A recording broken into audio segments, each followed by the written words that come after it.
Hey there guys, we're here at Grandfather Mountain, the Stewardship Foundation, and we're here to hike up to a really well-known spot here at the park. I'm joined here now with John Caverney. John, where are we hiking today? So we're going to go up to the Patio, which is kind of the first destination on the Grandfather Trail here behind us. The Grandfather Trail is probably our most well-known trail here on the Stewardship Foundation property. It kind of goes the ridgeline of the entire part of Grandfather Mountain.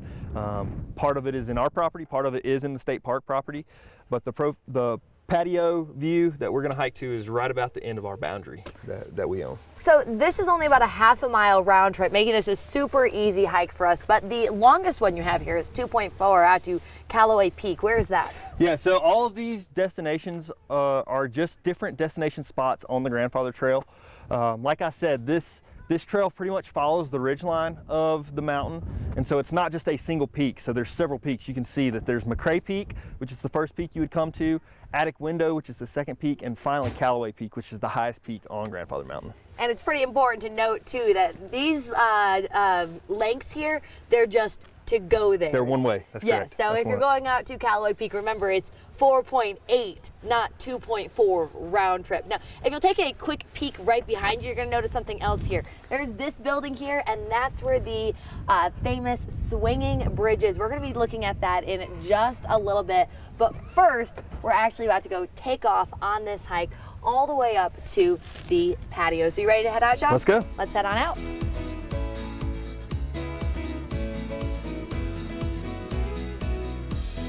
So right off the bat, you're gonna notice that this hike isn't the easiest. You're gonna have to hike over a really rocky surface. So as we say with every hike, make sure you're wearing the right shoes so you're prepared when you hit this very beginning part of this short hike.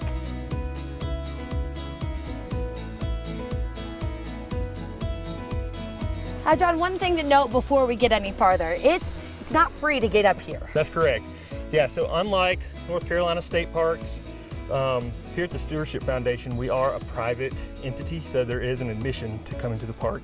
It's $22 per person for the adults and $9 per person for child. So what does that get you? So get you all access into all parts of the park. Everything from the Nature Museum, the animal habitats, access to the hiking trails, the Mile High Swinging Bridge, Top Shop, everything.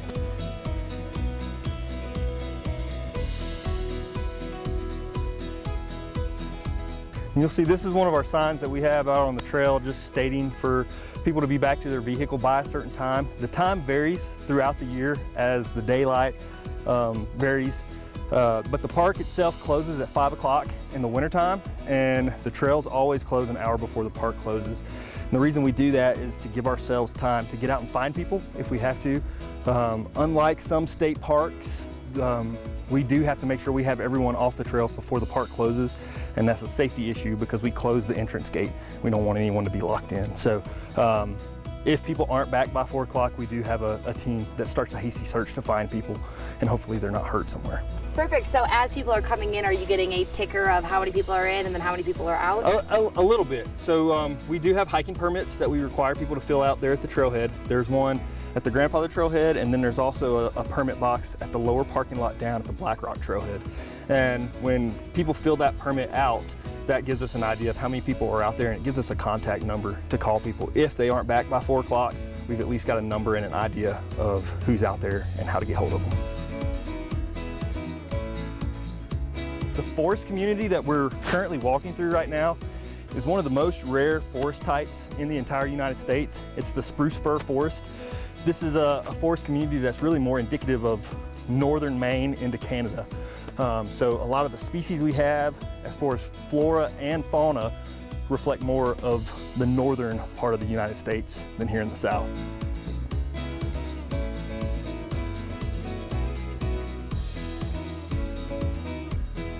John, this is a perfect point to show people that, you know, if you're not the best at climbing or maybe don't have the best knees, probably not the best hike for you. Yeah, there's quite a few spots along this trail that you do kind of have to get into hands and knees to scurry up rock faces like this.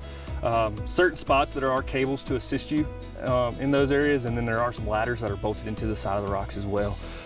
So yeah, definitely if you do feel a little bit weary on climbing on some of these exposed ledges, this trail will be pretty difficult to get around that. Okay, but scurrying up we go. Straight ahead.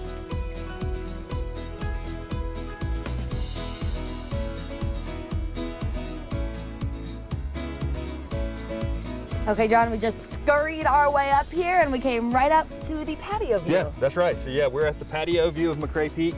If you look behind us, the big peak behind us is McRae Peak. The peak itself is kind of on the right side of the top of the knob, where there's a big exposed rock that you climb a ladder up to get up onto the very top of the rock. Okay, perfect. So this is really just our beginning spot on this massive trail system that you have here, and really you can hit any and all difficulty levels on it. That's exactly right. And you know, in the trails, there's more trails as you go into the backcountry. The trails with Grandfather Mountain State Park tie into the Grandfather Trail.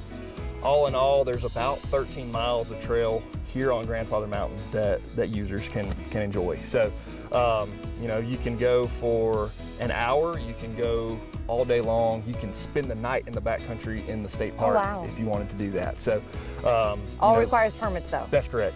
Perfect. Now, one thing we're about to go and check out, and it is covered in that admission fee that we were discussing, is the swinging bridge. Yeah, and it's probably one of the most well-known parts of Grandfather Mountain. And it's a highlight that just about every single person that comes to the park will visit that site. Okay, let's go check it out. I'm super excited.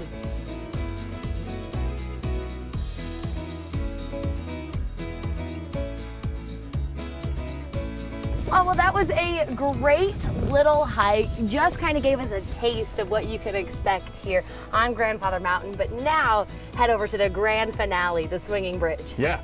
Okay, so how do we get there? So there's a couple different ways today. Just because we had a little bit of snow in the last couple of days, the outside steps are closed. So you can enter through the top shop and go up the steps or take the elevator. So people who do have wheelchairs can still access the Mile High Swinging Bridge.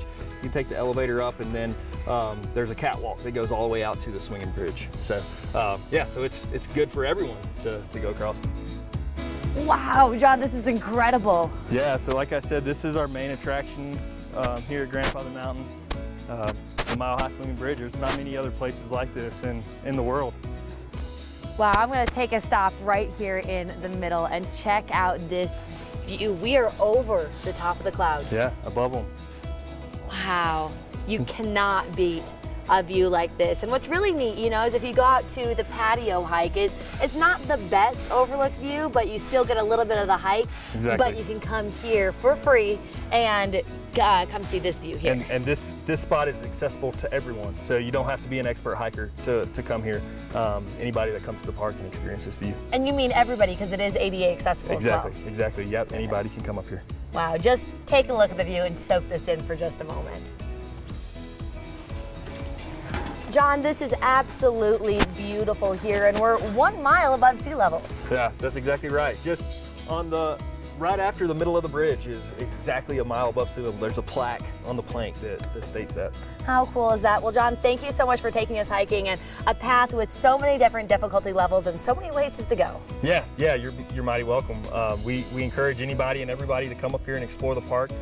There's so many different things to take in, and you can't do it in one day. So, you know, a lot of people come back for a second visit just to be able to explore a little bit more. Oh, I know we will be. Thank you so much, John. And of course, you can find this hike and many more right now on our website, wjhl.com/trailteam11. But for right now, remember, bring those shoes and happy hiking.